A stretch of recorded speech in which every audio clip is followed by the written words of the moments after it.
Olá, esse é o Apostila Festivais, nossa primeira edição. Meu nome é Jorge Cruz Eu sou a Roberta Matias. e nesse primeiro programa nós vamos falar do 15º Festival Taguatinga de Cinema. Ele começou oficialmente na mostra competitiva no dia 5 de julho, último sábado. Nós vamos fazer esse primeiro episódio como uma abertura com o que já rolou na mostra até agora, no mês de junho, que eles disponibilizaram. E logo na sequência a gente vai colocar no ar o nosso primeiro episódio da mostra competitiva e da mostra paralela. Nesse primeiro episódio a gente vai falar sobre a mostra Convida, mas antes eu queria avisar vocês, né, que como todo evento, toda cobertura da apostila de cinema, a gente abriu uma nova apostila chamada Apostila Festival Taguatinga, em que todos os nossos textos, vídeos, podcasts, todos vão ser compilados lá. Então, a gente, na descrição do episódio, tanto em áudio quanto em vídeo, a gente vai deixar o link para essa apostila diretamente. E lá vocês encontram todos os nossos textos conforme eles forem sendo escritos, as sessões forem disponibilizadas, a gente vai colocando lá. O Festival Taguatinga de Cinema, né, edição online, ele acontece desde 1998. Então, eu trouxe aqui a descrição do próprio festival, e aí para a gente conversar um pouco sobre ela nesse início, né? O festival se apresenta como filmes que investem na construção de novos imaginários a partir de narrativas contra-hegemônicas e se valem de corpos que vibram na contramão do panorama de idealização da sociedade de consumo, desafiando tabus e o culto à padronização, migrando da margem para o centro de si mesmos como forças da natureza. Acolhemos, anos após ano, por vocação e missão, filmes engajados no combate às injustiças sociais, às violências estruturais, ao racismo e ao machismo fundantes da sociedade brasileira. Filmes que são, ao mesmo tempo, farol e espelho para o público do festival, nutrindo nele, em linguagens múltiplas, o amor e a confiança, a coragem de ser o que se é, a conscientização e o desejo de militância e ativismo político e social. Então, Roberta, eu acho que se tivesse um Tinder de festival e sites de cinema, né, provavelmente o Festival Taguatinga seria um match nosso, né? Assim que a gente começou a ler, a gente falou assim, esse festival a gente precisa cobrir todo, não tem como a gente ficar de fora, né? Eu queria que você falasse um pouco dessa apresentação deles, antes que a gente passasse para os aspectos mais técnicos do festival. A gente achou muito a nossa cara, né? A descrição do festival com a descrição da própria apostila. E admito que eu fiquei um pouco assustada pela quantidade de elementos audiovisuais mesmo que a gente tem para analisar com o festival, porque são 3 mostras, né? Uma mostra, obviamente, a gente consegue cobrir na primeira semana, que é a mostra que a gente vai falar agora nessa primeira parte do programa, que é uma mostra que faz uma compilação dos filmes que, de alguma maneira, se destacaram nos festivais anteriores. Mas a mostra ela continua e a quantidade de filmes na mostra competitiva é muito grande. Então, como você mesmo falou, como a gente deu match no festival, eu fiquei assustada, porque eu falei, a gente né, talvez não tenha perna para cobrir. Mas, ao ver os filmes, como são filmes que dialogam bastante com o que a gente conversa e com o que a gente expõe na própria apostila, isso foi se ficando mais calmo, foi se diluindo, e deu para entender que se a gente fizer uma divisão assim razoável de uma quantidade de filmes para uma quantidade de filmes para o outro, claro, sempre dentro daquele nosso esquema bom, esse filme tem a minha cara, eu preciso falar sobre ele, né? Dividindo bem, dá para cobrir. Mas é uma amostra que é exatamente isso, a descrição dela, ela está bem descrita, né? Ela se propõe a entrar em debates sociais desde o início, tanto que a gente pode ver isso pelos filmes anteriores. Então, a gente combinou aqui de fazer o seguinte, de primeiro falar desses filmes anteriores, né, de outros festivais, para depois entrar nas semanas, e aí toda semana vocês vão ter um novo conteúdo sobre a mostra. Você quer adicionar alguma coisa nesse início, Jorge? Eu acredito que é muito isso que você falou. É um volume grande de obras, mas, ao mesmo tempo, desperta tanto questões que a gente já está acostumado a conversar, que na hora de produzir o conteúdo acabou não sendo um trabalho difícil, né? Até prazeroso, porque a gente volta às questões, a gente está bem vinculado ideologicamente com as obras, né? Então, a gente não encontrou dificuldade, pelo menos nesse início, de fazer uma cobertura completa, e a gente quer seguir assim pelas próximas semanas. A curadoria do festival, a gente deixou lá na apostila o link da própria página do Festival Taguatinga, falando sobre os curadores e sobre os membros do júri. Mas eu vou citar até nesse programa de abertura, até em respeito a eles, porque realmente a curadoria é incrível do festival. Então, é da Adriana Gomes, da Nina Rodrigues e da Thay Limeira. E os jurados serão Renato Diniz, Marília Nogueira e Tadeu de Brito. Dito isso, além da mostra competitiva e da paralela que a gente vai tratar semana a semana, né, a mostra competitiva são 8 sessões nas 4 semanas de julho e 4 de agosto, e a paralela nas 4 semanas de julho são 4 sessões. Há mais 2 mostras, 2 recortes, a mostra infantil, que serão 2 sessões no início de agosto, que quando chegar nos episódios a gente vai tratar também, e a mostra popular.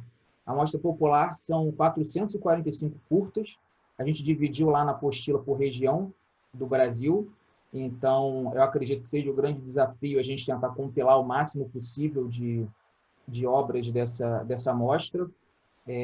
Tem uma premiação própria para eles, né, Roberto? Então a gente ainda está tentando ver, encontrar uma dinâmica em que a gente possa contemplar o máximo, né? A gente não quer deixar nenhuma região, nenhum estado de fora, nenhum objeto. Então, porque eu acho que até como a mostra se propõe a trazer essa pluralidade, que nem sempre algumas mostras conseguem, até por conta do recorte, a gente também quer aproveitar para ver filmes de outras regiões que não chegam mesmo ao Rio, e para aproveitar a curadoria mesmo, que é isso que você falou, foi muito bem feita, está muito dentro do que se propõe em festival. Mas é isso, a gente não sabe como é que vai ser, como é que as próximas semanas vão caminhar para a gente conseguir acompanhar a paralela, a competitiva e a popular. Mas eu acho importante frisar que toda semana vocês podem votar nos filmes da competitiva. E, assim, são 2 dias, né, Jorge? Sábado... A mostra competitiva, ela entra no ar, né? Tem uma espécie de um tapete vermelho virtual, né? Tem uma abertura às 19 horas, aos sábados. Às 8 da noite, a sessão é aberta. A sessão tem, no máximo, 60 minutos de duração. E, imediatamente depois, às 9 da noite, tem uma transmissão com os realizadores daqueles 3 filmes. E, a partir dali, a pessoa tem 24 horas para votar em um dos curtas. E no domingo é a mesma dinâmica com a mostra paralela, no mês de julho.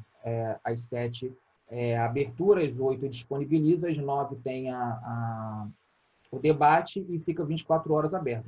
E a mostra popular, a votação, ele vai ficar disponível ao longo de todo o festival, até o final de agosto, e a pessoa pode votar no curta que ela quiser. A premiação, a mostra competitiva, o júri oficial escolhe 3 curtas para premiar, dos 24, e o júri popular escolhe mais o mais votado, e a mostra popular também, a mostra popular vai premiar 4 filmes, e todos eles, além de um prêmio em dinheiro, ganham troféus e tudo. Então, a seleção popular vai premiar, os 3 filmes com o maior número de curtidas, né? Quem assiste o curta pode curtir, e aí os 3 primeiros vão ser premiados. A competitiva não, são 3 votos do júri e 1 da votação popular. Então assim, é importante que todo sábado vocês acompanhem isso para poder votar, sabe? E contribuir mesmo com a ideia do festival, que é justamente essa interação entre o espectador e o autor da obra. Tanto que eles colocam essas conversas, fazem parte do festival também.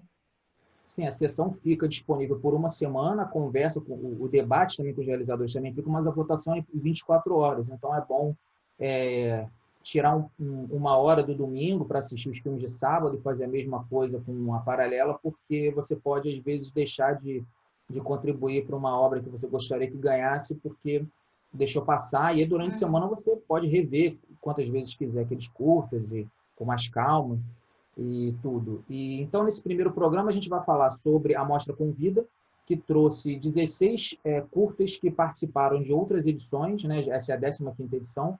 Então, alguns curtas que fizeram barulho nas edições anteriores, eles ficaram disponibilizados. Na verdade, no momento que a gente grava, eles ainda estão. Né? Eles entraram em junho, acho que a ideia era ficar disponibilizado no mês de junho, mas eu acredito que, até porque o interesse provavelmente agora aumenta com os filmes da competitiva entrando no ar, então eles deixaram 16 filmes e a gente fez uma análise dos 16 filmes num texto bem longo que tem lá no site. A gente criou um índice para você conseguir acessar cada curta mais facilmente. Então, a Roberta começa falando dos curtas que ela analisou e pela ordem que foi disponibilizado, né? Pela ordem que estava lá no site, não é ordem alfabética nem temporal, é uma ordem. A gente entendeu que uma ordem curatorial ali, né? Não foi por acaso que eles colocaram naquela ordem. Então, a Roberta começou com a primeira parte dessas obras. Antes de começar efetivamente a analisar as obras da Mostra Convida, estou com uma colinha aqui, porque realmente são muitos filmes, então, assim, às vezes a gente esquece de falar alguma coisa que depois a gente olha o vídeo, poxa, eu não falei aquilo, e então eu estou com a minha colinha aqui, mas realmente, ao ver os filmes, você vai sentindo que a curadoria, de alguma maneira, ela vai conduzindo, sabe? Os filmes, eles têm primeiro que tem essa pegada política, né? E eu acho que até de posicionamento mesmo frente ao que é a arte, ou que pode ser a arte, é muito forte em todos os filmes, sejam de ficção ou documentais. Então, a gente sente em todos os filmes isso.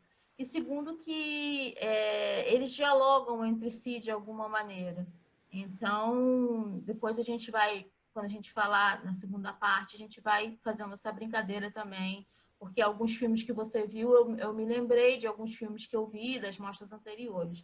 Então, assim, a Mostra Convida, ela começa com O Corpo da Terra, de 2016, que é um filme que a gente já tinha feito a cobertura pela Mostra Lona desse ano, e é um filme muito intenso, em termos de fruição mesmo, porque se trata de uma ocupação, né, de um território quilombola, e as mulheres elas têm uma espécie de retomada ao que era a sua ancestralidade a partir das ervas, né, de uma aproximação com as ervas daquele local. É um filme documentário, é um filme de 2016, como eu falei, da diretora Júlia Mariano, e ele, na Mostra Lona, teve o apoio do MST, mas uma das coisas que ele indaga de maneira indireta e que vai perpassar também os outros filmes, inclusive alguns filmes que você viu, Jorge, é essa questão da etnia, né? De como é que a gente se enxerga no Brasil enquanto pretos, negros ou pardos, né? Quem é que está em cada uma dessas categorias e até da autoidentificação, né? Então, eu acho que isso é uma coisa interessante de se ressaltar nesse filme. O segundo filme, que tem para mim uma atuação brilhante do Sidney Santiago, que é um ator que já passou por alguns filmes, ele já é uma cara conhecida, assim, você percebe que você já viu o Sidney Santiago em alguns filmes. Ele consegue nesse filme que se chama O Diamante, o Bailarina, né, de 2016, ter uma atuação muito interessante, porque ele interpreta um boxeador que é uma drag queen. Então tem esse conflito aí, que na verdade para ele não tem conflito nenhum, né? Inclusive ele se utiliza do saber dançar, do saber se movimentar para poder utilizar isso no ringue. E é um filme interessante por essas questões, mas mais pelas questões que vêm pelas pessoas que estão. É uma ficção, então, assim, essa contradição, suposta contradição entre as duas profissões dele, vem muito mais de fora do que de dentro do personagem. O personagem é muito bem resolvido, e aceita muito bem essas duas profissões, inclusive como profissões nas quais ele quer se destacar, tanto como boxeador quanto como drag queen. É um filme que eu recomendo, se tiver online ainda, para vocês verem, porque é um curta interessante, que ele consegue, em poucos minutos, discutir todas essas questões que a gente atualmente vem discutindo sobre gênero, identidade de gênero, que é também uma pegada forte do festival. Eu senti que também tem essa questão, ela é retomada em alguns filmes. Então, é um filme de 2016, do Pedro Jorge. E aí tem uma fase muito interessante que eles até começam com o Muhammad Ali, né? Que ele fala: voe como uma borboleta e ferroe como uma abelha. E serve perfeitamente para a personagem ali. O terceiro filme, que é Almerinda, a Luta Continua, foi filmado em 2015. É um filme da Cibele Tenório, é um filme, em princípio, um filme de arquivo, né? Ela fez, durante a oficina de produção do CPDOC, da FGV, né? do Centro de Documentação da FGV. É um filme que poderia ter caído naquela narrativa documental usual, de utilizar muitas imagens de arquivo e a narrativa, e aquilo ficar meio lento, mas ela consegue fazer tudo isso de uma maneira muito eficaz e ágil, e consegue misturar duas coisas, né? Porque ela está tratando da memória da Almerinda Farias Gama, que é uma das nossas feministas negras, que em 1934 se candidata a deputada federal, né? Assim, sendo mulher negra, se candidata a deputada estadual, e é uma figura que é completamente apagada da história brasileira. Então, a diretora ela vai até a primeira marcha das mulheres negras, que ocorreu em Brasília em 2015, e ela, com uma foto da Almerinda, pergunta: você já ouviu falar sobre essa mulher? E até aquelas mulheres que estavam ali nunca haviam ouvido falar dessa mulher. Então, justamente, o questionamento da diretora como é que a gente consegue apagar determinados movimentos, enfraquecer mesmo a história de luta, né? E de determinados posicionamentos frente a algumas questões. Então, a Almerinda, ela, além de feminista, ela era advogada, ela era jornalista. Então, foi uma mulher muito importante, e ela consegue conjugar essa mescla entre o acompanhamento dela da Marcha das Mulheres de 2015 com imagens de arquivo, a Almerinda mais velha falando sobre essa luta dela, né? Então, é um filme bem interessante também, para se pensar maneiras de trabalhar o documentário sem cair naquela narrativa meio enferrujada, né? Assim, eu acho que no Brasil a gente tem tido uma leva farta de documentários que conseguem fazer isso. Esse não é o único nos últimos anos. O Jorge sabe que no ano passado eu cobri alguns documentários que eu falava justamente isso com ele. Olha, são documentários que eles conseguem utilizar a narrativa em off, imagens de arquivo, mas isso de uma maneira dinâmica e que te prende mesmo, porque são histórias interessantes, né, que são resgatadas. Aí a gente vai para uma ficção que é Crônicas do Meu Silêncio, de 2016, da Beatriz Costa, que trata, na verdade, de violência, não é exatamente feminicídio, mas são de violências psicológicas, sexuais ou de qualquer nível, agressões verbais a mulheres. Então, ela numa ficção, que até no início a gente fica meio sem saber se é ficção ou se é um documentário, depois fica claro que é um documentário, mas assim, no documentário não, fica claro que é uma ficção, mas no início a gente fica meio sem saber. Então, o que ela faz é, durante um dia, percorrendo o percurso de várias mulheres, as mulheres vão retomando essas violências que elas sofreram de diversos níveis, e aí desde um olhar até uma fala mais incisiva, até efetivamente uma violência sexual, mas essas mulheres elas vão se encontrando, né? E são mulheres de diversas idades, de diversos tipos físicos. Então, a ideia que a diretora deixa é exatamente essa que a gente sabe, né? Um país machista, no qual, mesmo que a gente não dê nenhum tipo de abertura, essa violência ela pode ser que aconteça. E, às vezes, quando a gente tem um dos casos no qual a menina efetivamente estava flertando com o cara, mas era um flerte.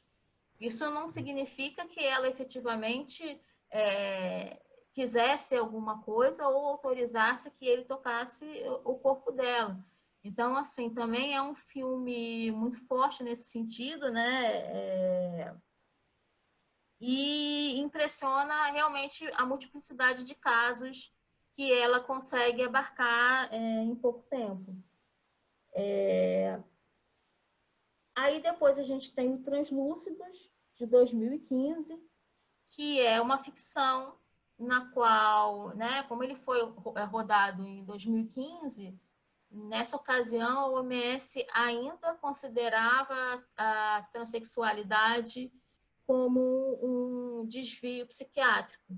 Então, são alguns transexuais de diversas idades, tem criança, tem pessoas mais idosas, etc., deixando claro que é uma ficção, mas dentro de um espaço no qual eles teriam uma conversão, né?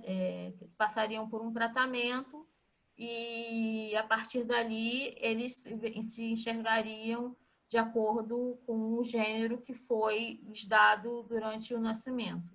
É bom sempre repetir, né? Não sei se eu já falei isso aqui alguma vez, mas que efetivamente a OMS só tirou a transexualidade dos desvios psiquiátricos em 2018, né? Então é muito recente, são 2 anos apenas, é um debate ainda que está sendo construído, precisa ser, né, reafirmado a todo tempo, porque são pessoas que efetivamente são, ainda que não sejam mais consideradas doentes, em alguns espaços elas não são aceitas. Então, é importante trazer esses filmes ou qualquer tipo de arte que aborde esses temas justamente para que a gente entenda que é isso, né?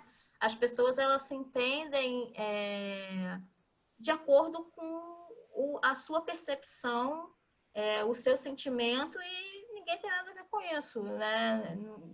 Não fere a ninguém. Então, o filme ele é muito nesse sentido, de que, inclusive, tem uma fala de uma mulher que diz, bom, na verdade, não me interessa se você vai me chamar de ele ou de ela, me interessa o que eu efetivamente sinto que sou. Mas eu acho que é importante, sim, esse reconhecimento, inclusive o reconhecimento social, né, das pessoas poderem entrar nos espaços, nas universidades, nos trabalhos, com seus nomes sociais, e porque é isso. A gente não entende, mas são pessoas que passam por sofrimento a vida inteira, se sentindo presas a um corpo ao qual elas não consideram como delas, né? E aí isso serve tanto para as pessoas que optam por fazer a operação, quanto as que optam por não fazer também. Então, é muito esse debate de gênero, do que a gente considera feminino ou masculino, né? Eu acho que esse debate é muito amplo. Inclusive, eu acho muito válido alguns grupos que têm surgido de homens mesmo, ou homens bissexuais, homens gays ou homens héteros, que estão considerando também o que é a masculinidade, afinal, né? Por que a gente precisa ficar preso a determinados padrões de feminino ou masculino, como se houvessem somente duas maneiras de ser, né? Então, é um filme bem interessante nesse sentido.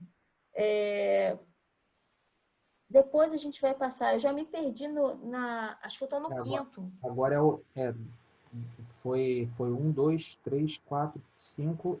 Esse é o Esse é o sétimo. sexto? É o Sétimo? sétimo. Uhum. Então, o sétimo filme Não, ainda não. 1, 2, 3. É o sexto filme. Ainda. Erro nosso. Sexto filme, Sexto então. filme. Isso. Ainda não lhe fiz uma canção de amor, de 2015, do Henrique Arruda.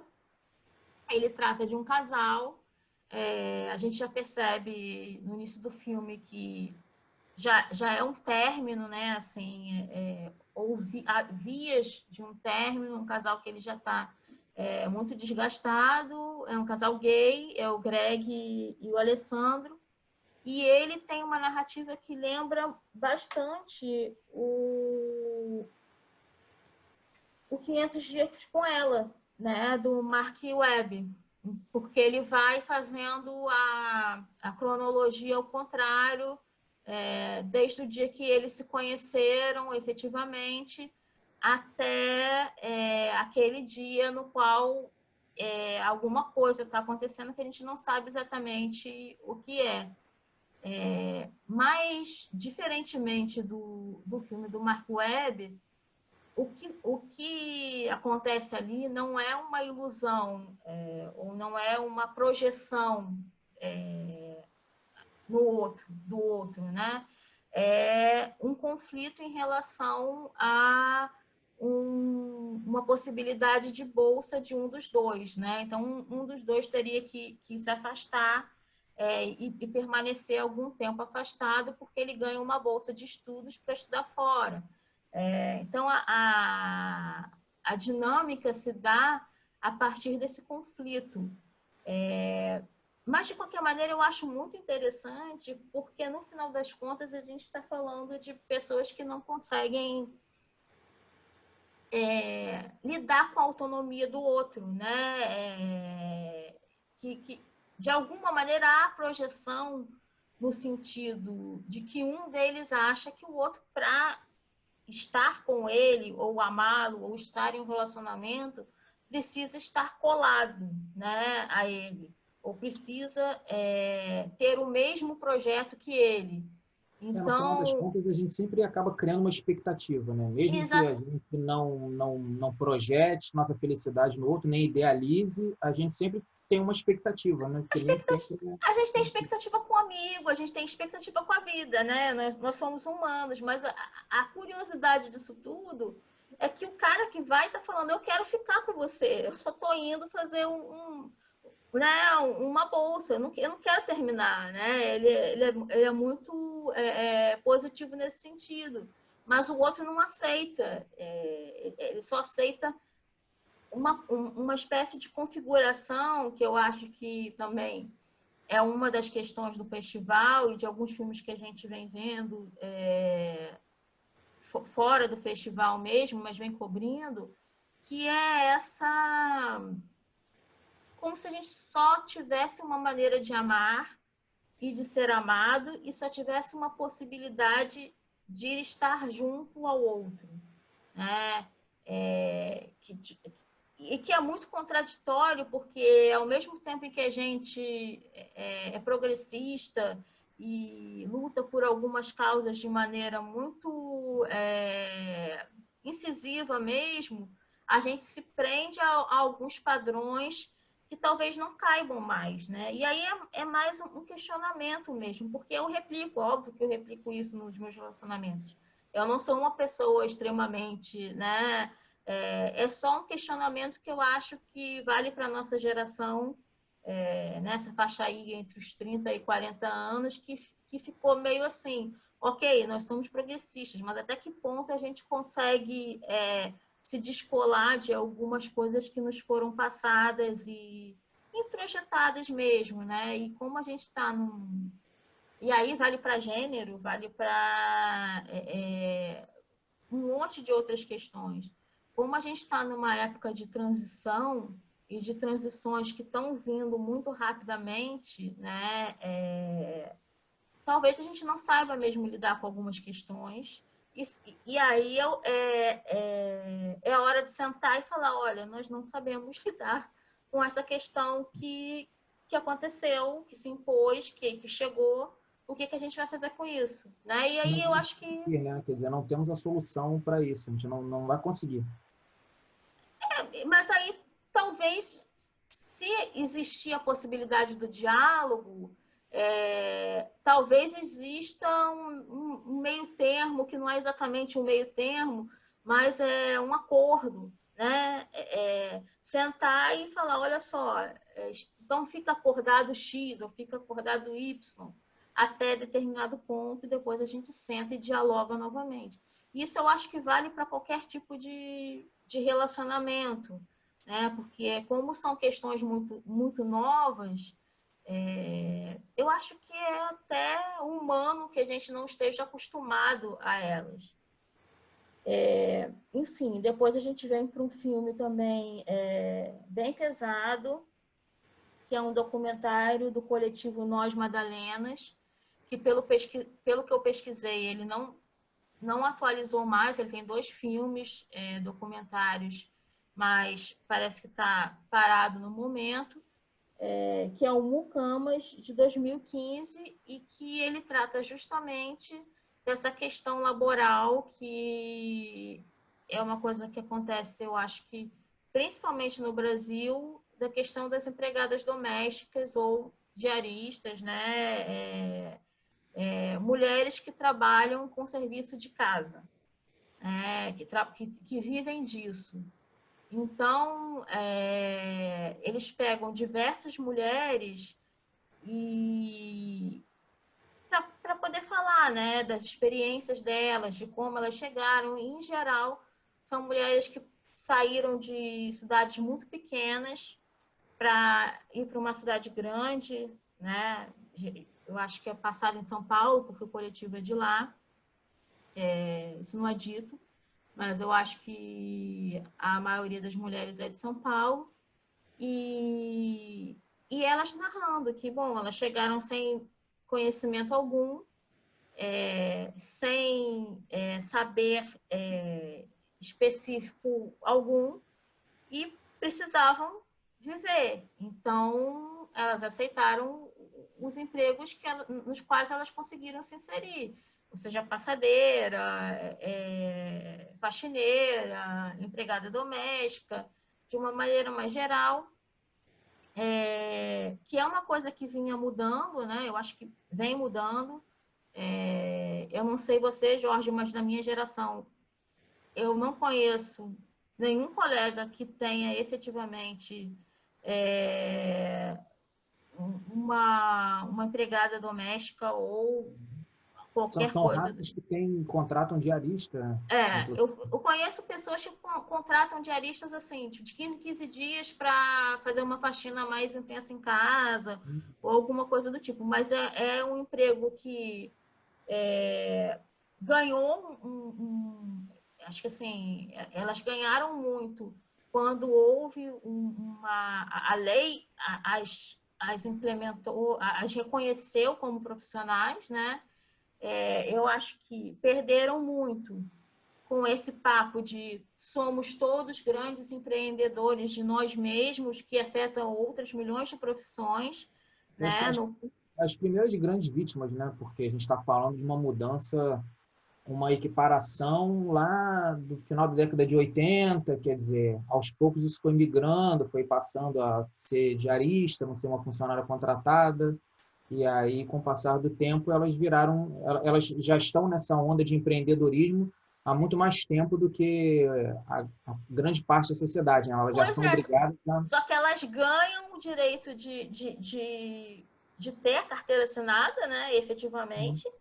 E aí depois, logo depois, a gente novamente vem com esse discurso de somos empreendedores de nós mesmos e vamos conseguir e tal. Ou seja, a gente dá e retira o direito muito facilmente, né?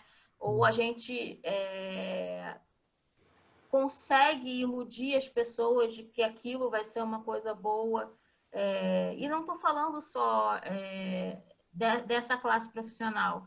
Eu estou falando de outras milhões de classes profissionais, inclusive eu, por exemplo, que sou uma profissional autônoma. Então, assim, na hora que o bicho pega, você pode ficar sem ganhar nada durante o mês inteiro, né? A grande questão é essa. Só que, obviamente, essas profissionais estão muito mais fragilizadas porque elas têm menos flexibilidade para poder se locomover. Porque como são mulheres que estão há muito tempo nessa área, né? Então elas acabaram não migrando ou por não ter tempo de fazer cursos ou outras coisas, é isso, a passadeira é uma passadeira e etc. Agora, eu acho que a grande questão que o filme traz e que é falada por uma das próprias entrevistadas é que é um emprego comum qualquer. Então, assim, se a gente tratar esse emprego como um emprego, né, eu acho que, ok. O problema é que a tendência é que essas pessoas sejam humilhadas, sejam colocadas para trabalhar mais tempo do que elas efetivamente deveriam trabalhar, ou sejam não valorizadas. Então, assim, não entra numa categoria de um serviço trocado, né? Entra numa outra categoria, sendo que tá aí a quarentena para mostrar para todo mundo que ainda as pessoas que tenham ou que tinham essa comodidade de ter uma empregada doméstica sempre no lar, a roupa precisa ser lavada, precisa ser passada, o banheiro precisa ser limpo, a comida precisa ser feita, a louça tem que ser lavada. Então, assim, a gente vai precisar fazer isso. Quem não fazia vai ter que fazer, pelo menos durante a quarentena, e é isso, é um serviço. Se ele for bem remunerado, né? Se você não humilhar a pessoa que está trabalhando para você, e aí também vale para qualquer coisa, eu acho que é mais uma questão ética, né? Com o outro, de tentar enxergar no outro uma pessoa que está prestando um serviço para você, mas que tem os seus sentimentos, que tem a sua vida, que tem a sua família, etc, etc. Mas é preciso dizer que o trabalho doméstico, ainda quando ele é realizado pela própria mulher da família, né? Quando existe isso está ficando cada vez mais raro, mas ainda existe famílias que optam por o homem trabalhar fora e a mulher trabalhar em casa. O trabalho da mulher também não é valorizado, né? Então, assim, eu acho que passa por uma questão aí também de machismo mesmo, que a gente vem desconstruindo também. Eu acho que tem homens que conseguem e já vivi relacionamento com homens que dividiam as tarefas comigo, e, entendeu? De uma maneira super tranquila, porque é isso, né? A louça tá ali, alguém vai ter que lavar. Então, um dia lavo eu, outro dia lava você, e beleza, a gente vê. Ou eu não gosto de lavar louça, eu prefiro limpar o chão, o que seja. Mas é um filme que traz isso, né? De como essas pessoas, como outras pessoas também, eu acho que em outros filmes, que mais para frente eu vou falar, deixa eu ver se é esse, não é. É mais para frente. Mas depois eu vou voltar a esse assunto, como algumas profissões desumanizam a pessoa, né? E aí, ao você não reconhecer aquela pessoa enquanto uma pessoa, fica mais fácil de você isso, não tratar de nenhuma outra questão, né? Vira um acordo meramente financeiro e você não entende as limitações. A gente tem agora um filme que eu acho que é um dos documentários mais bonitos que eu já vi na vida, um dos filmes mais bonitos que eu já vi na vida, dura 1 minuto, que se chama Sustento, de 2016. É um filme sobre uma pescadora e um rio, né? O rio que se chama Sustento. Então, eu acho a maneira como a diretora, que se chama Cilária Silvério, eu acho importante falar o nome dela, porque é de uma delicadeza, o filme é de uma sutileza assim, tão grande, porque ela consegue, em 1 minuto, dizer muito sobre aquela mulher e sobre a vida daquela mulher, sem que ela precise falar efetivamente. Ela fala que ela é pescadora, que ela passou por isso, por aquilo, mas o olhar dela diz muito, né? Assim, então, é outro filme que eu recomendo, 1 minuto. Então, assim, não tem Não tem desculpa de desculpa de não falta tenho de tempo. tempo, né? É um filme que realmente vale a pena. Eu nunca tinha ouvido falar sobre esse filme. Realmente foi uma das descobertas do festival para mim. Faz muito sentido que ele esteja aí, porque é um filme muito diferente de qualquer coisa que eu tenha visto, porque ao mesmo tempo que ele parece aquilo que a gente chama de narrativas audiovisuais, né, de uma espécie de exercício estético, ele é um documentário. Então, e assim, a fotografia é tudo muito bem cuidado, sabe? É 1 minuto da sua vida que você vai ganhar anos de luz, de experiência com essa mulher que, enfim, em poucas palavras, traduz muito mais do que eu estou falando para vocês. O outro filme é o Eleonor, que começa com uma boneca que se chama Eleonor, né? Mas aí no desenrolar do filme a gente vai percebendo que na verdade ele está tratando sobre as ocupações secundaristas que ocorreram em São Paulo em 2015. Não foi 2015 o ano?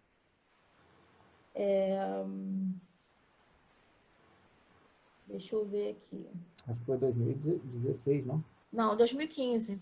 Aquela 2015? primeira começou em 2015, a primeira mobilização grande, né? Sim, sim. Então, assim, eles vão brincando com a boneca e aí no início até parece que vai ser um filme LGBTQI. Parece que vai ser isso. Eles começam, a Eleonora é trans, a Eleonora é isso, é aquilo. E aí você fica meio assim, bom, será que esse filme vai trazer, né?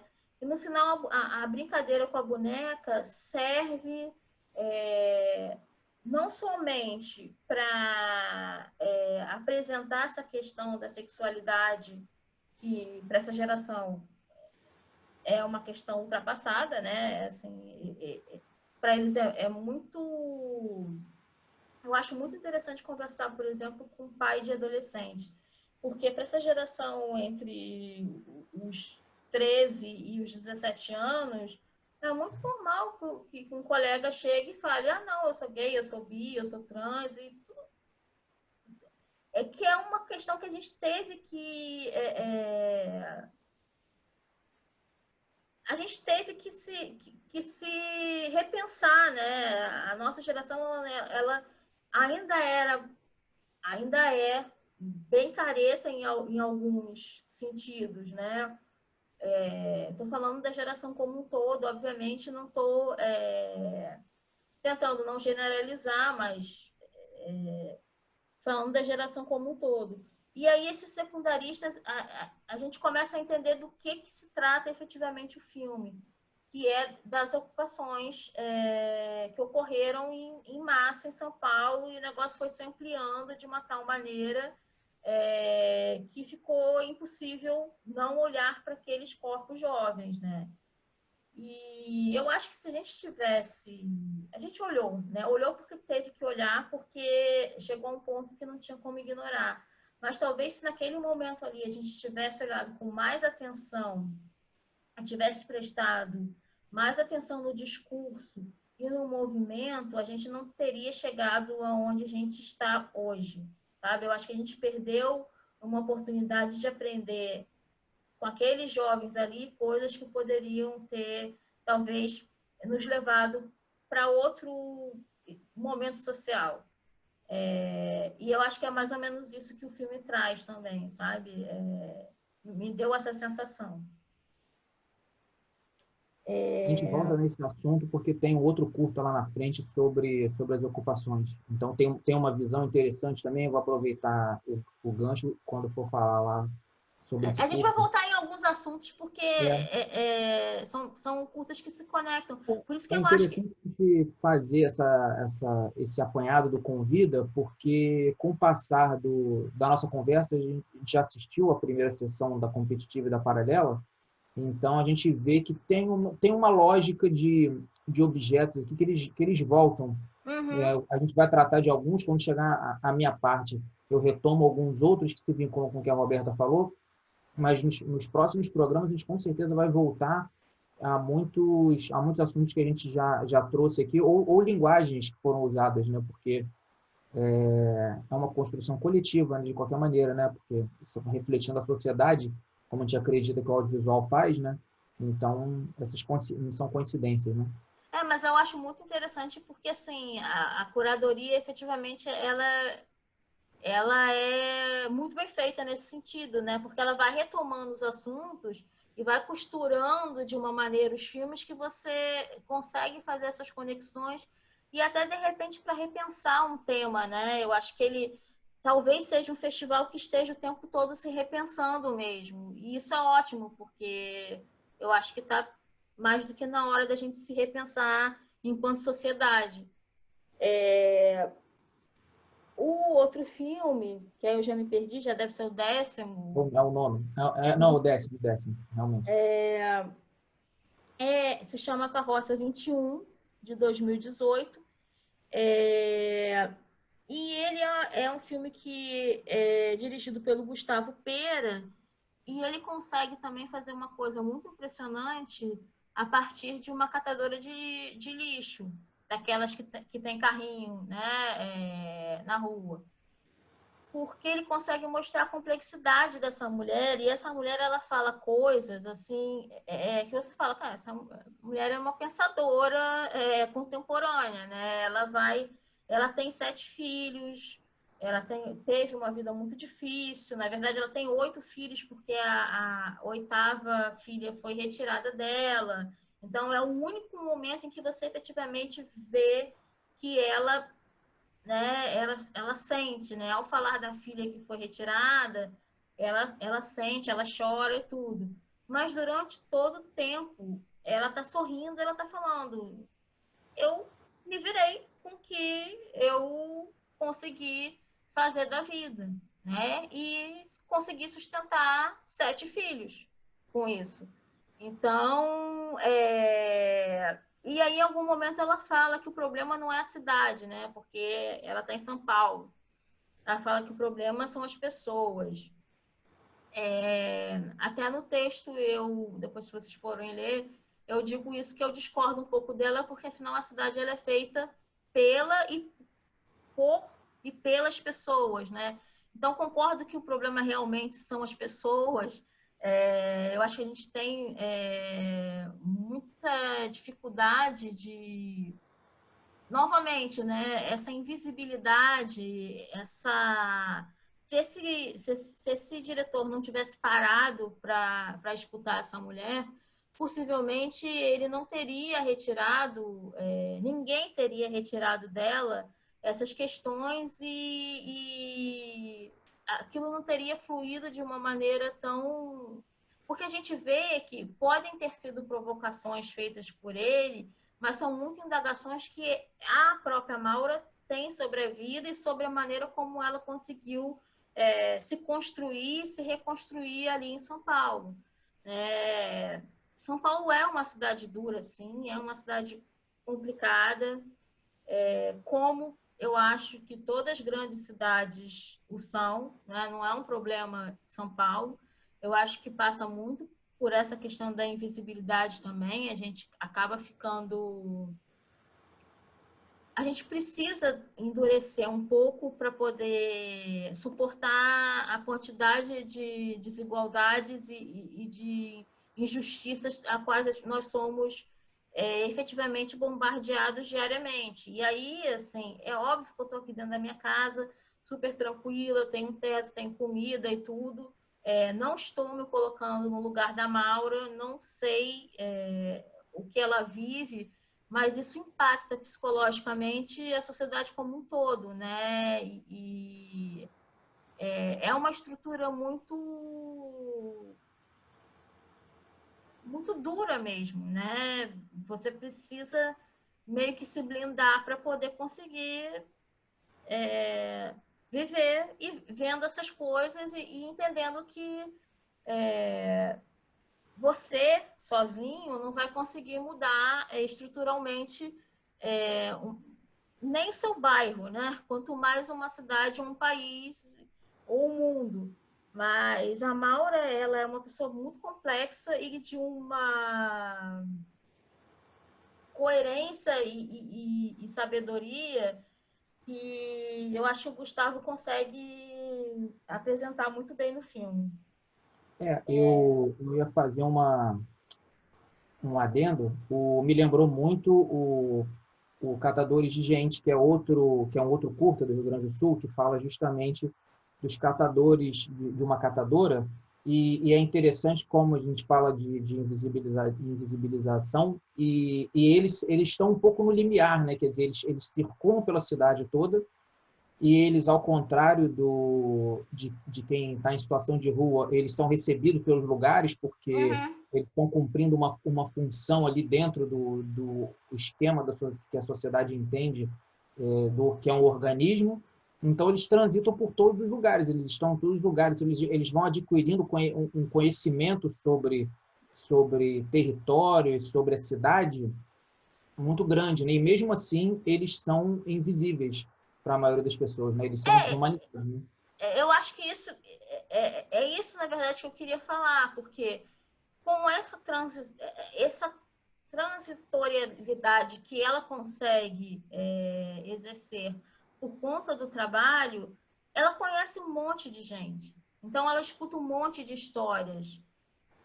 A sociedade, para ela, talvez ela entenda melhor a sociedade do que eu, né? Sim, Porque ela está ali... é comum ter catadores que montam em casa bibliotecas e tudo, porque eles realmente conseguem absorver coisas que a sociedade é importante até para a sociedade, mas ela foi deixada de lado. Coisas que realmente foram jogadas no lixo e que ainda tinham um valor. É muito interessante o filme, assim, é outro filme que eu recomendo fortemente, por isso. E eu acho que é isso mesmo que você disse, Jorge. Na verdade, é um limiar. Não é a invisibilidade total do morador de rua pelo qual a gente passa, mas, ao mesmo tempo, a gente não para dialogar com essa pessoa, né? E o que o Gustavo fez no filme, para saber o que essa pessoa tem a dizer. E ela tem um monte de coisas a dizer e a ensinar. Bom, depois a gente vai para a Real Conquista, da Fabiana Assis, que centra novamente a tônica. A principal personagem é uma mulher, é uma costureira, mas depois a gente vai percebendo que se trata de uma ocupação que foi invadida e, enfim, destruída. Depois que eles já tinham as casas, primeiro começou como casa de lona, né? E depois que eles já tinham construído as casas com os tijolos e tudo mais, a ocupação foi invadida, foi destruída e algumas mortes ocorreram, né, nesse processo. Então, assim, é um filme... Eu admito, o Jorge sabe que esse é um tipo de filme que me pega, assim, na raiz, né? São filmes que eu, às vezes, não consigo nem muito bem digeri-los, porque são algumas imagens muito fortes, sabe? Mas no final tá lá aquela mulher que criou uma espécie de uma ONG com esse nome de Real Conquista para tentar realocar esses moradores que ocupavam esse espaço.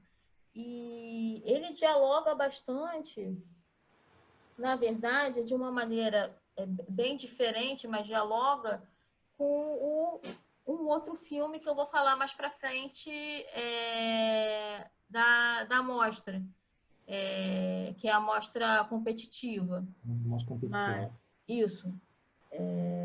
Bom, esses eram os filmes que eu tinha para falar dessa mostra. Eu acho que agora... Né? No nosso texto sobre a Mostra Convida, a gente dividiu entre nós. Então, a primeira parte tem esses textos na mesma ordem do podcast, que é do vídeo, quem está assistindo em vídeo, que é a ordem que a curadoria colocou. Então, a Roberta fez essa primeira fase, a Roberta fez 11 curtas, e eu fiz os 5 que encerravam a sessão. Então, vou falar um pouco deles, né, e conversar um pouco com a Roberta. O filme seguinte foi o Mercadoria, da Carla Villa-Lobos. É um filme em que a realizadora ela volta nessa junção de ficção e realidade, mas o objetivo dela é como ela vai tratar sobre a prostituição. Eu acredito que ela teve a sensibilidade de ver que tem algumas histórias ou algumas abordagens que faria mais sentido, teria uma carga dramática maior se fosse reconstruído ficcionalmente, né? Então, a gente tem as sequências de depoimentos e as sequências encenadas, ali fazendo uma junção. Então, trata muito da desumanização, que a gente já falou, né? Aí não é nem a invisibilidade, porque, pelo contrário, é um grupo dentro da sociedade que tem hora, local para ser visto. Então, e ela vai na Vila Mimosa, que é um local no Rio de Janeiro conhecido pela prostituição, por ter essa questão. Então, não existe tanto a invisibilidade, mas existe não há voz ativa, as pessoas não escutam essas pessoas, mas eu acho que o principal é a desumanização. Então, quando ela traz essa ficcionalidade, ela consegue essa carga dramática que é importante no sentido de mostrar qual é a reação natural em situações que acontecem não no trabalho específico, mas no dia a dia delas, né? Então, a cena mais forte é justamente quando uma personagem, né, porque não é uma documentada, uma das personagens, ela entra num táxi e o taxista fala o quanto ela parece com a filha dele e pergunta o nome. Logo depois de ter qualificado ela, né, até abordado ela de maneira um pouco agressiva, ele faz esse tipo de pergunta, assim, de perguntar o nome, e ela sente o abalo, assim, ela chora, porque é um dos raros momentos dentro do trabalho dela em que ela vai ser humanizada, assim, que as pessoas vão perguntar o nome dela, ou então criar uma vinculação afetiva com a filha. Então, a Carla Villa-Lobos, ela tem esse objetivo claro de trazer a ficção misturada com a realidade por esse viés. O filme seguinte, que é justamente para voltar na questão das ocupações, que é Utopias, desde junho, é da Júlia Mariano. Ele não fala só das ocupações nas escolas secundaristas, ele começa resgatando o junho de 2013 e falando da mídia alternativa, de como ela se ergueu a partir da falta de credibilidade da mídia hegemônica na cobertura dos próprios protestos, né? A gente teve uma bifurcação da mídia alternativa, infelizmente, então, que gerou uma quantidade de veículos que propagam notícias falsas e tudo, mas a gente tem uma acadêmica que fala justamente que essa propagação de notícia falsa não é de um lado só, ideológico, né? Infelizmente acontece, é um risco que quem consome a mídia alternativa acaba por ter. Mas aí ele vai traçando um caminho até ele chegar na ocupação secundarista e os adolescentes, né, que são entrevistados, eles qualificam esse momento, né, que você falou, 2015, que você tinha sido até mais recente, como se fosse um segundo momento de uma revolução, na visão otimista deles, né? Ele fala assim, a revolução não é feita, você não tem um estado de revolução constante, você tem momentos em que acontece um grande evento e depois ele vai arrefecer, você vai se reorganizar, você vai mexer no tabuleiro, depois vai acontecer um outro momento. Então, ele, no calor daquelas ocupações, ele viu como um segundo momento, depois junho de 2013. O primeiro momento seria junho de 2013. Junho de 2013, o segundo momento, as ocupações, né, em que a gente já tem uma segunda geração que em junho de 2013 era jovem demais, porque eram realmente crianças, e conseguindo ter essa voz e fazendo com que a mídia hegemônica obrigatoriamente se voltassem a eles, porque atinge uma quantidade de escolas que se tornou impossível de não cobrir. Mas, assim, na visão passada, um tempo, né, a gente vê que, na verdade, não é bem o segundo momento da Revolução. Na verdade, foi um segundo strike, né? Quase num jogo de beisebol, foi quase um segundo strike, foi uma segunda oportunidade perdida, porque a gente tem um patrimônio de pessoas que se conscientizaram nessa época e também teve a de junho de 2013. Posso até dizer que talvez um processo até pessoal se acelerou depois de junho de 2013 de conscientização sobre várias questões, mas concretamente na sociedade a gente não consegue ver tantos reflexos, né? Pelo contrário, né? A gente viu eu acho que existem duas forças aí que operam paralelamente nos dois movimentos, né? Tanto essa desautorização da mídia como um todo, porque assim, eu entendo perfeitamente a necessidade da gente ter uma mídia alternativa. Só que o que aconteceu, na verdade, foi que a gente acabou gerando uma desautorização da mídia, inclusive da mídia alternativa, que eu entendo que jamais seria o objetivo daquelas pessoas que estavam ali no front, as quais algumas eu conheço, que são pessoas que são amigas muito próximas. Porém, isso é tomado, né? Isso é utilizado de uma maneira a desorganizar, ao invés de organizar, né? Você pulveriza o movimento para poder enfraquecê-lo e falar, tá vendo? Olha só, não era, não era nada disso que vocês estavam falando, como acontece com o movimento secundarista depois, né? Um bando de garoto quebrando cadeira na escola, né? Então, eu acho que a gente ainda, nós estamos passando, né, pelo resultado desses movimentos, da verdade, resultado dos movimentos, não, resultado de como esses movimentos foram utilizados por algumas forças que tinham interesses prévios, obviamente, né? Elas só observaram isso de uma maneira oportunista.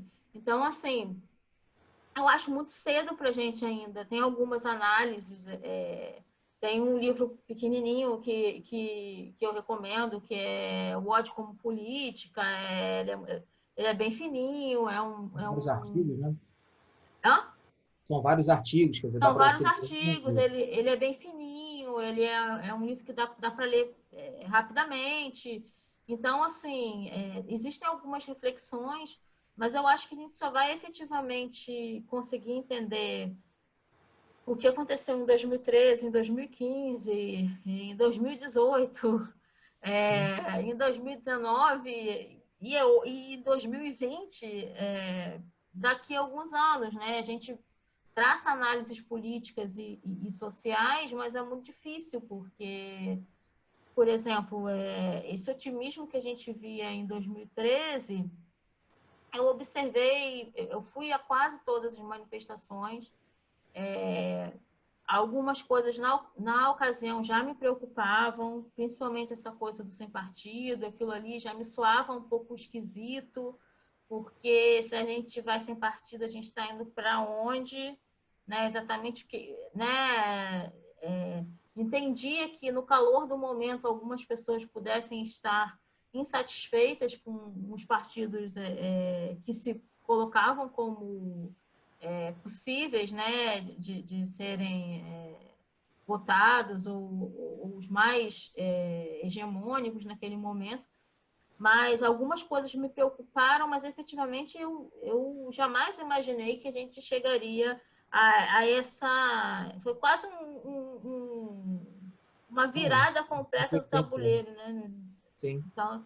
Então assim, e acho que também ninguém que estava ali imaginava isso, né? Porque senão as pessoas elas não iriam se mobilizar e não teriam esse discurso otimista. Já em 2015 eu já estava um pouco assim, entendendo que as coisas estavam caminhando para um lugar que eu não estava gostando muito bem, né? Mas existem muitas questões, né? Eu sempre digo que o Brasil é um país muito particular e é muito difícil analisar esse país porque são muitas questões que não são tratadas e que a gente passa por cima delas e vai, parece que acumulando, né, uma série de debates que deveriam ter ocorrido anteriormente e dá no que dá, né? Assim, mas eu acho que agora é se reorganizar e tentar utilizar essa... Eu acho que realmente houve isso que você falou. Tanto em 2013 quanto em 2015, por parte de uma parcela de jovens ou de jovens adultos ou adolescentes, uma certa politização mesmo, né? De entender que o fazer político é cotidiano, né? Que não é só ali na hora de votar. E eu acho que dá para a gente retomar isso de alguma maneira, né? Porque eu acho que a grande dificuldade aí foi não conseguir trazer com a gente uma grande parte da população que ficou mesmo fora desse jogo. Porque a gente via ali a Cinelândia lotada, mas era uma Cinelândia lotada de corpos muito semelhantes, né? Que circulavam ali pelos mesmos locais e que, né, se encontraram ali. Depois aquilo foi ficando estranho, porque aí o negócio foi pulverizando. Mas, no primeiro momento, foi realmente um movimento coeso que perdeu perdeu o controle, como é de se esperar de grandes movimentos sociais. Só que, infelizmente, a gente perdeu o controle para um lado que não nos parecia tão interessante. Interessante, né? E esse curta, ele é de 2016, então a Júlia Mariano, ela, ao mesmo tempo em que ela antecipa umas tendências, né, do audiovisual dos últimos anos, que ela faz uma montagem fazendo a partir de pesquisas do Google, utiliza vídeos do YouTube, ela traça um paralelo com a Marcha da Família de 1964 e a de 2014, que aí, né, e pela quantidade, ela chega a passar em algumas questões, mas que hoje em dia parecem até mais urgentes do que era em 2016, que é justamente em relação à mídia alternativa, o fato da gente compartilhar pelas nossas redes, né, que a gente foram ficando cada vez mais privadas, né, pelo WhatsApp a gente manda diretamente para quem a gente quer, então que a gente emprestar a nossa credibilidade a uma notícia, algum material que a gente envia, né? Então as pessoas estão confundindo A gente não sabe de onde vem, né? É isso, a gente não sabe de onde vem. Acabou que nós todos viramos produtores de conteúdo ou replicadores de conteúdo, então tem até alguém que fala em determinado momento, eu não acredito na notícia do site tal, mas é a partir do momento em que é o meu tio que me mandou, sei lá, meu tio com, sei lá, 30 anos trabalhando, com pós-doutorado, e ele me mandou essa notícia, quer dizer, eu não tenho, vira uma notícia recheada de credibilidade, não só pela relação afetiva que você tem com aquela pessoa, mas também porque você acredita que ela seja muito esclarecida, né? Então, o filme não perde muito tempo nesse debate, mas hoje, vendo, né, 4 anos depois, ele já salta logo à vista, porque isso gerou um desdobramento a partir de 2017, 2018, e a gente perdeu completamente o controle aí no mundo, né? É algo mundial. O curta seguinte, você quer acrescentar alguma coisa? Não. Pode seguir.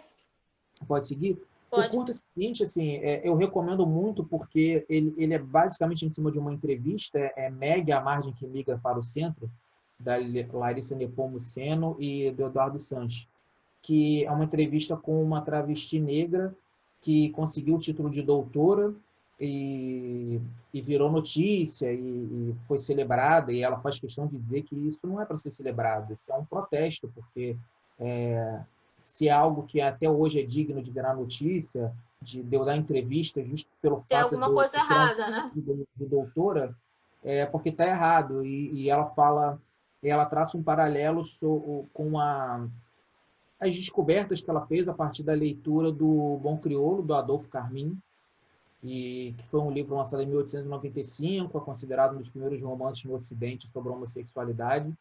Então, eu nunca li, mas ela fala ela traça um paralelo a partir de uma obra que já tem aí mais de 120 anos e como ainda dentro de um ambiente que deveria ser tão receptivo como o ambiente acadêmico, ainda é um sinal tão de resistência ela obter um título de doutora e sai e vira heroína da cidade por isso, que aí tem essa questão e tem o nome dela, né, dela se chamar Meg, que aí quem indica o curta, ele está disponível, que é uma parte muito tocante, é uma espécie de homenagem com meia-culpa. Então, como... É um documentário, é um pouco clássico, né? Porque ele é a partir de uma entrevista em que você filma um depoimento e algumas passagens, né? Uma simulação de rotina da pessoa, e como ele é tão profundo, mesmo usando uma linguagem tradicional do documentário. Uhum. E os dois últimos, eles foram vencedores do ano passado, do prêmio do júri, 2 dos 3 vencedores. O primeiro é no Giral da Hidro. Ele fala de uma região do estado do Pará que algumas empresas norueguesas tornaram a água imprópria para consumo. E o que eu mais chama a atenção nesse curta, lá no texto, é uma figura que merece um podcast próprio, né? A gente já está com bastante tempo nesse, que é o Fernando Gabeira. Ele vai lá na região para conversar com os representantes das empresas, e o Márcio Cruz é o realizador, e assim, mesmo ele dando entrevista claramente para um realizador que está ali tentando dar voz a uma comunidade, a uma sociedade que não tem água para beber, eles foram condenados, as empresas, a dar 2 litros de água potável para cada morador por dia, porque realmente eles não iam conseguir viver consumindo aquela água. E mesmo assim ele usa aquela retórica de mídia hegemônica, de não falar o nome da empresa, de falar assim, eu vim aqui conversar com a empresa norueguesa, e ele cria, né, apesar de toda a experiência dele, ele cria uma espécie de surpresa, porque interessante, né, porque é uma empresa norueguesa, eles são tão preocupados com a sustentabilidade, com o meio ambiente, como se tivesse sido por um mero acaso que o terceiro mundo fosse usado pelas empresas como um local em que você pode usar suas empresas o seu braço empresarial que deixa os resíduos tóxicos e tudo. Então a figura do Gabeira me chama a atenção porque também é um ator, assim, se não de peso dentro da cena política nos últimos anos, dentro da cena midiática, jornalística, ele ganha um peso, porque a gente vai falar da credibilidade, quer dizer, ele empresta uma credibilidade